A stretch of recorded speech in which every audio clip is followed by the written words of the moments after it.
तो गाइस मैं आ चुका हूँ एक नया वीडियो लेके आपके सामने। जैसा कि मैंने आपको कल कहा था कि अगर मेरे पिछले वीडियो पे अच्छा व्यूज़ और एफर्ट दिखेगा तो मैं आपके सामने नए प्रोग्रामिंग्स वीडियो लाता रहूँगा, पाइथन्स और अदर प्रोग्रामिंग लैंग्वेज रिलेटेड। तो आज हम अपने नए प्रोग्राम के बारे में बात करना चाहेंगे। जैसा मैंने कहा था कि 7 दिनों में 7 प्रोग्राम्स मैंने 15 दिनों में बनाए थे, और उसी 7 प्रोग्राम्स में ये दूसरा प्रोग्राम है जो मैं आपसे डिस्कस करना चाहता हूँ। तो शुरू करते हैं हमारा बिगनर टीचर्स बिगनर पार्ट 2 का ये एपिसोड बोल लीजिए या सीरीज़ बोल लीजिए या आप एक ट्यूटोरियल बोल लीजिए। तो गाइज़ चलिए शुरू करते हैं।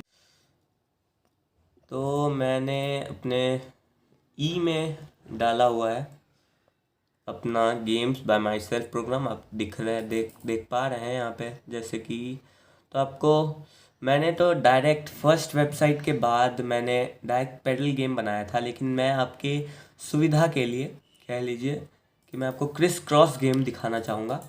क्रिस क्रॉस गेम जो मैंने पाइथन से बनाया था, देख सकते हैं .py एक्सटेंशन से ये सेव हुआ है, तो मतलब पाइथन से ही बनाया गया होगा। तो इसको मैं खोलूँगा VS कोड, जैसा मैंने कहा था कल आपको। और गाइस मैं बताना भूल गया आपको कि मैंने कल जैसा बोला था कि आप कमेंट्स नीचे लिख सकते हैं। कल मैंने देखा कि कमेंट्स मेरा ऑफ था, उसके लिए मैं अपने तहे दिल से माफ़ी चाहूँगा आप सभी से। मुझे हो सके तो आप माफ़ कर दीजिए। मैं इस वीडियो में कमेंट्स ऑन रखूँगा, ज़रूर रखूँगा। पिछले वीडियो में मैं कुछ दिक्कत की वजह से, इश्यूज़ की वजह से मेरा कमेंट्स ऑफ था। आपको जो भी दिक्कत आई होंगी उसके लिए तहे दिल से माफ़ी चाहूँगा। और इसी के साथ शुरू करते हैं अपना दूसरा प्रोग्राम जिसका नाम है क्रिस क्रॉस गेम। तो यहाँ पे आप देख सकते हैं सेकेंड गेम बाय हर्ष @evol games, जो मेरा एक तरह से टैग का नाम है। क्रिस क्रॉस बोर्ड आप देख सकते हैं ये पाइथन से बनाया गया है। मैं कोड बता के आपको मैं लिख के नहीं बताऊंगा, मैं जो मेरा प्रोग्राम बना हुआ है मैं उसके थ्रू आपको लर्निंग कराऊंगा, टीच करूंगा। तो आप देख सकते हैं यहाँ पे क्रिस क्रॉस बोर्ड, यहाँ पे मैं डाला हुआ हूँ यूज़र इनपुट के बाद मैंने बोर्ड बनाया हुआ है। यहाँ पे मैंने एक डिफाइन फंक्शन लिया प्रिंट बोर्ड का, और फिर मैंने फॉर लूप चलाया, for loop row in board. उसके अंदर एक फॉर लूप चलाया मैंने स्लॉट इन रो, और प्रिंट कर दिया F slot end equal to semicolon. Print कर दिया एक खाली ब्लैंक सेमीकॉलन, ब्रैकेट्स अंदर द ब्रैकेट्स। इससे मेरा हो गया कि मैं एक्स कॉलम में कुछ भी फिल कर सकता हूँ। ये मैं डिफाइन कर दिया बोर्ड के फंक्शन को। उसके बाद मैं दूसरा डाला हूँ डिफाइन क्विट फंक्शन आपका।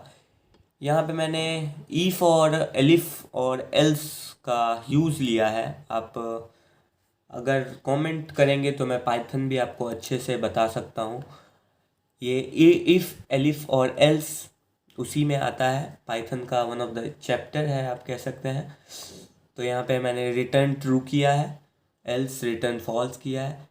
फिर मैंने डिफाइन किया है चेक इनपुट यूज़र इनपुट। फिर ई फंक्शन से मैंने लिख दिया है आपको जैसे दिख रहा होगा। फिर मैंने डिफाइन किया is num means number, numeric function यहाँ पे ये इसको कह सकते हैं। मैंने इस कॉलम को फिल करने के लिए कि एक्स और ओ हम क्या करेंगे उसके लिए मैंने ये फंक्शन को रन किया है जिसका नाम है इज़ नम।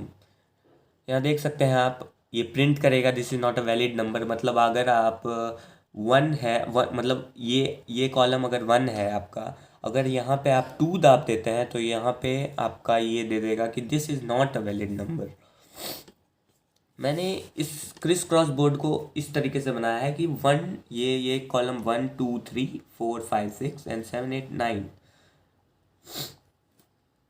फिर मैंने डिफ़ाइन किया है इज़ टेकन को, बाउंस मैंने जैसा इज़ नम जैसे मैंने बोला valid not a valid number, उसके बाद बाउंस मैं बोला कि this is number is out of bounce, means 9 के ऊपर अगर आप कोई नंबर लिख देते हैं तो वो ये शो करेगा, यहाँ एरर थ्रो कर देगा फटाक से प्रोग्राम में कि आपका ये नंबर आउट ऑफ रेंज है, आउट ऑफ कॉलम है, आउट ऑफ बाउंड है। उसके बाद देख लीजिए मैंने दूसरा डिफ़ाइन किया है फंक्शन को इज़ टेकन, मैंने रो लिया है, कॉलम लिया है, और फिर मैंने ईफ और एलिफ फंक्शन, ईफ और एलिफ स्टेटमेंट लॉन्च किया है और प्रिंट किया है this position is already taken. इसका मतलब है कि आप 1 पे x डाल दिए हैं तो आप ओ मीन्स 0 या ओ आप कह सकते हैं, उसको आप 1 कॉलम में नहीं डालेंगे। अगर आप डालेंगे तो आपको ये एरर थ्रो करेगा कि this position is already taken. फिर मैंने कोऑर्डिनेट्स डाले हैं कि कहाँ कहाँ मैं एक्स ओ बनाऊँगा डालूँगा। उसके बाद फिर से मैंने डिफ़ाइन किया है ऐड टू बोर्ड फंक्शन, उसमें मैंने रो कॉलम को डिसाइड किया है। फिर करंट यूज़र को किया है मैंने ईफ और एल्स से, अगर ईफ यूज़र रिटर्न एक्स और रिटर्न एक्स तो एक्स कर देगा वो, अगर एल एक्स नहीं किया तो एल्स वो रिटर्न ओ करेगा।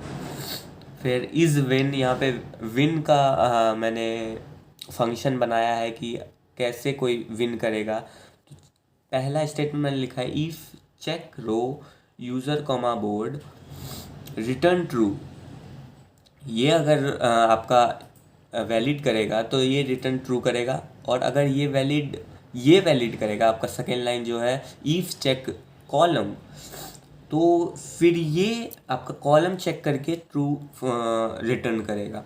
फिर आपका ये डायग्राम आपका चेक करके ट्रू रिटर्न करेगा और एल्स आपका फॉल्स रिटर्न कर जाएगा। फिर डिफाइन चेक रो मैंने किया है, फिर चेक कॉलम किया है, एकदम सेम है, कोई दिक्कत वाली बात नहीं है। थोड़ा सा दिमाग आपको भी लगाना पड़ेगा अपना, सिर्फ डायरेक्ट छाप के नहीं हो पाएगा। और अभी मैं लिंक नहीं दे सकता क्योंकि मैं डिज़ाइन को सीख रहा हूँ, उसकी मदद से मैं एक वेबसाइट बनाऊँगा, एक ऑथेंटिकेटेड वेबसाइट, और उस पर मैं अपने सारे, मैं कह सकता हूँ एक अपने कोड्स उस पर डालूँगा और आप वहाँ से देख सकते हैं। कॉपी बिल्कुल मत कीजिएगा, कोई फ़ायदा नहीं है कॉपी करने का, इसलिए। और फिर यहाँ पे मैं अच्छे से कोशिश कर रहा हूँ एक बिगिनर होके अच्छे से समझाने की, आप समझ सकते हैं। फिर डिफ़ाइन मैंने चेक डायग्राम किया है, जैसे मैंने ऊपर किया था, यहाँ पे मैंने 0 0 1 1 2 2 ऐसे करके कर लिया है कि अगर ये होगा तो आप विन कर जाओगे, अगर इस 0 का अगर आपका ट्रू हो गया फंक्शन तो आप विन कर जाओगे, अगर एल्स दोनों तरफ आप फॉल्स लॉस कर जाओगे, लॉस्ट हो जाओगे, आपका मैच लॉस्ट हो जाएगा। फिर वाइल रिटर्न्स, वाइल लूप होता है, लूप को मैंने डाला है टर्न्स लेस देन 9 तो एक्टिव यूज़र करेंट यूज़र हो जाएगा। फिर प्रिंट बोर्ड प्रिंट कर देगा आपका। और फिर यूज़र इनपुट जो मैंने डाला है, तो ये मतलब बेसिकली ये करेगा क्या कि आप जैसे ही अपना प्रोग्राम खोलोगे तो ये डायरेक्ट आएगा please enter a position 1 to 9, आप 1 to 9 कोई भी अपना नंबर चुनिए और एंटर कीजिए, फिर आपका आ जाएगा। फिर मैंने क्या किया है, ब्रेक कर दिया स्टेटमेंट को। ब्रेक इसलिए करते हैं क्योंकि वो मैंने वाइल लूप में लिया था, तो वाइल लूप चलता जाता और चलता ही जाता दोस्तों, इसलिए मैंने इस पूरे फंक्शन को ब्रेक कर दिया कि अब ये आगे ना बढ़े। फिर मैंने दूसरा फंक्शन ले लिया, स्टेटमेंट ले लिया ईफ के ज़रिए, फिर इसको भी मैंने कंटिन्यू कर दिया प्लीज़ ट्राई अगेन लिख के, जैसे आप देख सकते हैं। फिर मैंने यूज़र इनपुट -1 लिया, user input equal to int आपको पता है मैं इंटीजर में अगर कन्वर्ट नहीं करता तो ये स्ट्रिंग फंक्शन में ही आ जाता, स्ट्रिंग में आ जाता तो आपका पूरा कोड गलत हो जाता। फिर आपका यहाँ पे if is win, if statement मैंने फिर लिया है, इज़ विन का प्रयोग किया है यहाँ पे। फिर मैंने इसको ब्रेक किया है, अगर आपका एक्स या ओ जीतता है तो यहाँ पे वॉन आ जाएगा, देखिए आप लिख दे। और अगर यहाँ पे मैंने टर्न्स प्लस इक्वल टू 1 किया है, अगर इफ़ टर्न्स इक्वल टू 9, अगर दोनों सेम रह गए, दोनों में से कोई नहीं जीत पाया, किसी का ऑड वन आउट नहीं आया नंबर, तो आपका यहाँ पे टाई लिखा जाएगा। अब इस प्रोग्राम को एक बार मैं रन करना चाहूँगा। देखिए फैंटिक, यहाँ पे देखिए मैं रन किया है यहाँ पे प्रोग्राम को। मैं टर्मिनल पैनल को थोड़ा ऊपर खींचूँगा जिससे आपको थोड़ा सिंपल हो इसको देखने का। 1 डाला मैंने, 2 डाला, 0 आ गया। फिर मैंने 5 डाला, 5 डाला। उसके बाद मैंने आपको 7 डाला, 7 डाला, मैंने बचा लिया, एक्स नहीं तो जीत जाता। फिर मैंने आपका 6 डाला, 6 डाला एक्स के लिए। उसके बाद फिर ये क्या डालेगा, ये डालेगा 5 बचाने के लिए। फिर ये ऐसे ऐसे आपका टाई हो जाएगा जैसे मुझे लग रहा है। ये गेम टाई होने वाला है, आप देख सकते हैं। और यहाँ पे देखिए आप टाई लिखा गया है, आप यहाँ पे आप देख सकते हैं आपका टाई लिखा गया है गेम। फिर मैं इसको रन करूँगा, आपको विन दिखा देता हूँ। विन कैसे होते हैं, 1 डालूँगा मैं, फिर 0 2 डाल दूँगा। आप बैठ के खेल सकते हैं, ये बहुत ही इजी गेम है, कोई दिक्कत वाली बात नहीं। एक्समोन देखिए आप, एक्समोन, एक्समोन ईयर देखिए, एक्समोन देख सकते हैं आप। तो कह सकते हैं इतना सा ही वीडियो था या इतना बड़ा वीडियो था, दो में से कोई भी एक बात आप कह सकते हैं, जैसा आपको दिखे। कमेंट्स इसमें ऑन रहेंगे, एकदम ऑन रहेंगे। अगर आपको कोई भी प्रॉब्लम होगी ज़रूर से ज़रूर कमेंट कीजिएगा, इनकरेज कीजिएगा प्लीज़ गाइस। इनकरेजमेंट एक यूट्यूबर, एक बिगिनर, एक ह्यूमन बीइंग को बहुत ज़रूरत है, एक, जैसा मैं कह सकता हूँ। इसी के साथ बाय दोस्तों, फिर से सपोर्ट आएगा तो कल मिलते हैं, नहीं तो भी कल मिलते हैं। चलिए बाय बाय।